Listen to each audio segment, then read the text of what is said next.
Good morning. Welcome to this meeting of the Licensing Statutory Subcommittee. I wish to advise everybody this hearing will be held in public and therefore broadcast. If the broadcast fails, the hearing will temporarily be suspended until the problem is resolved. And I'd like to start by introducing myself. Although we don't have any guests here in the room, and everybody here knows me. My name is Keith Horgan. I'm the chair of the Licensing Statutory Subcommittee, and I'll invite my colleagues to my left, first of all, to introduce themselves. Lavinia Edwards from Burwell Ward. Charlotte Kane from Bottisham Ward, and Load is in that ward. Hannah Walker, Trainee Democratic Services Officer, and I will be taking the minutes. Thank you. And to my right. Stuart Broom, Senior Licensing Officer for the Council. Angela Tyrrell, Senior Legal Assistant, acting as Legal Advisor to the committee today. Thank you. Before we start the agenda in full, I'd like to advise that this hearing will be based on the procedure as listed here, available on the Council website. And we will follow that precisely as much as that requires the involvement of people that are not present. So even though those people are not present, we will still be able to take into account the information provided by them. Okay, and I will start the agenda officially by asking if we have any apologies and substitutions. No apologies or substitutions, Chair. Thank you. Item 2, declarations of interest. If anybody has an interest to declare. Excellent, thank you. Now, to the reason we're here. This is to review an application for the grant of a new premises licence under the Licensing Act 2003 with the applicant Douglas Durant, and the premises is TR Events, Sunnyridge Farm, 10 Mill Road, Load, Cambridge, CB 25 9EN. So, what we will do today, we will obviously hear from the various parties and the information, which we will start with our Senior Licensing Officer. Stuart, over to you. Thank you, Chairman. As you've just stated, we are here to determine an application for the grant of a new premises licence. And what I'll do now is just quickly run through the report outlining the main parts. So, regards to a background, this premises is part of a working farm. It's consisting mainly of arable land, which is laid to meadow and grazing. Just of note, there is a premises licence issued for this site under the Licensing Act 2003 for a festival event called Lodestar, which is also held by the applicant for this application, Mr. Durant. That has a capacity of 14,999 persons, and whilst the actual festival that that licence is there to support has not been run for a number of years, it does not affect the validity of that licence. And the existing licence for Lodestar doesn't have any impact on the decision being made today. So I just wanted to sort of point that out. Okay, so on the 25th of October, Mr. Doug Durant applied for a premises licence under Section 17 of the Licensing Act for Sunnyridge Farm, trading as TR Events, and that is contained in the report as Appendix 1. The application was served on the responsible authorities and advertised in accordance with regulations of the Licensing Act. But due to a few clerical issues that the applicant needed to resolve, the licensing authority was unable to validate the application until the 27th of October. And due to this, the consultation period ran until the 24th of November.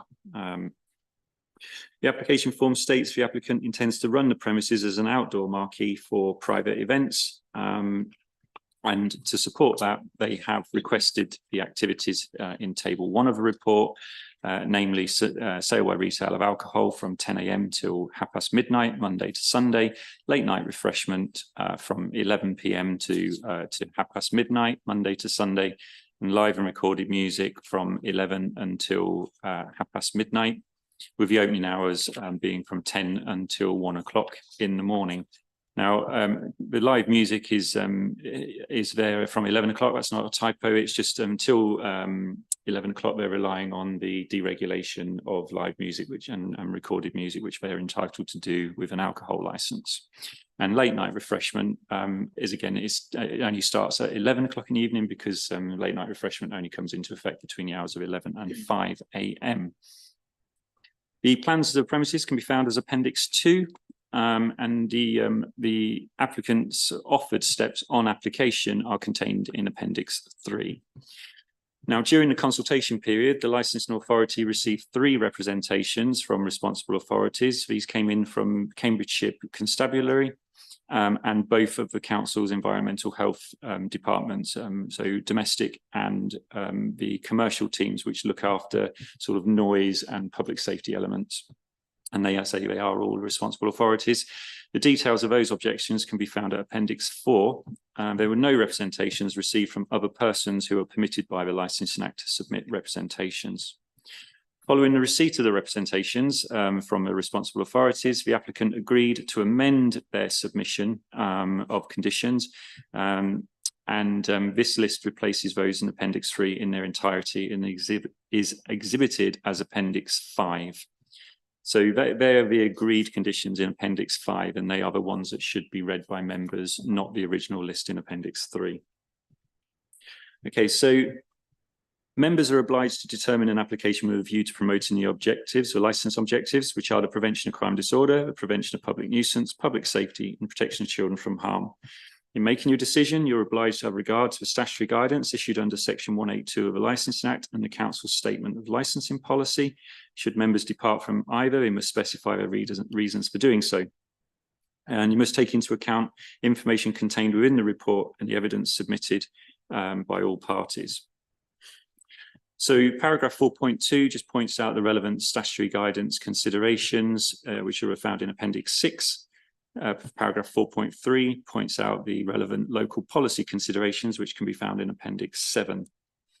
Members can determine this licence by essentially granting it, subject to the conditions that are consistent with the operating schedule, modified to such extent as you consider appropriate, and any mandatory conditions obviously must be included in the licence. You can exclude scope of the licensee activities being requested, or you know, some or all of them. You can refuse to specify a person in the licence as a designated premises supervisor, and you can reject the application. But members are asked to know that when determining this particular premises licence applications, to consider the following matters. No representations were received from other persons defined by the Act. The agreement reached between all parties provides greater protections than the original application provided and does not widen the scope of the original application. It is considered by officers that the amendment would have no adverse effects on the general public or any responsible authority that may have been prejudiced by not seeing the agreement as part of the initial consultation period. Yeah. Both the applicant and those who submitted representations have agreed to dispense with a formal subcommittee hearing as a result of the amendments. Now, it does say on the report table 2, it should say Appendix 5, and my apologies for that clerical error and on section D of page 4. And so in determining the premises licence application, members must provide the reasons for their decisions and consider responsibilities under the Human Rights Act when balancing the rights of the applicant and the rights of those who may be affected. If members believe the agreement reached between all parties satisfies them that the licensing objectives will be upheld, members can agree with the applicant and those making representation and dispense with the need to hold a full hearing. And members may determine the application without hearing any verbal evidence from the applicant or person body who submitted the representation. Members consider the agreement reached could have a detrimental impact on one of the licensing objectives and believe it is in the public interest, they may adjourn the determination and invite all parties to attend a hearing on a future specified date to answer their questions. So there is a right of appeal over the decisions. In this case, the parties to the hearing would be the responsible authorities and the applicant, and any decision, say, reached, there would be a right of appeal within 21 days. But as I say, all of those parties have agreed. They have, considered that their concerns have been met. And I'm here to answer any questions members may have. Thank you, Stuart. I will invite members to ask any questions they may have of our licensing officer. Thank you.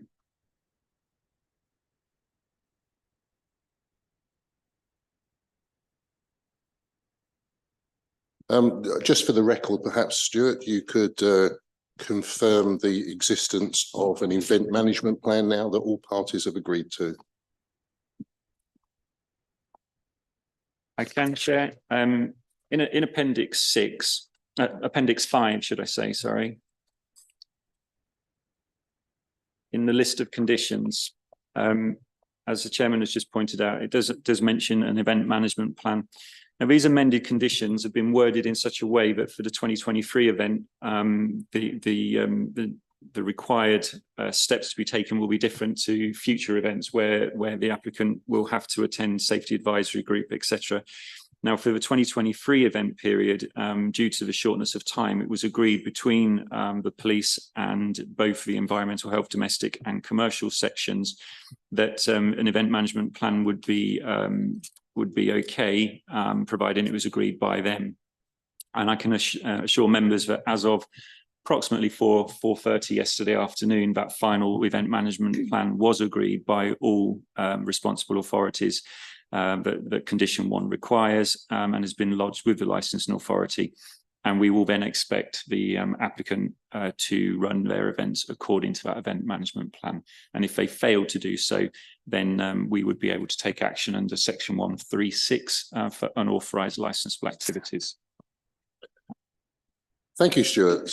And with that, as we have no representatives of the responsible authorities or the applicant here today, we have nobody else who is going to present any reports to us or of their applications. And obviously, we won't be asking any questions of them either. We will obviously need to take as read the contents of both the extensive and very comprehensive report, Stuart, congratulations on that, that's been prepared for us today. And obviously hearing that all of the important representative parties, the responsible authorities, have confirmed that they're happy with the contents of an event management plan for this site. I believe that we can now take all of those matters as read, and we can move swiftly along to bringing this matter to a conclusion. So on that basis, as with all cases, whether representatives are here or not, the meeting will be closed by myself in a moment, and the panel will be discussing amongst themselves in closed session their decision, which will be made available within 5 working days. Yes. So I hereby close this meeting at just after 10:15 in the morning, and we will move into a closed session where we will debate our decision. Thank you.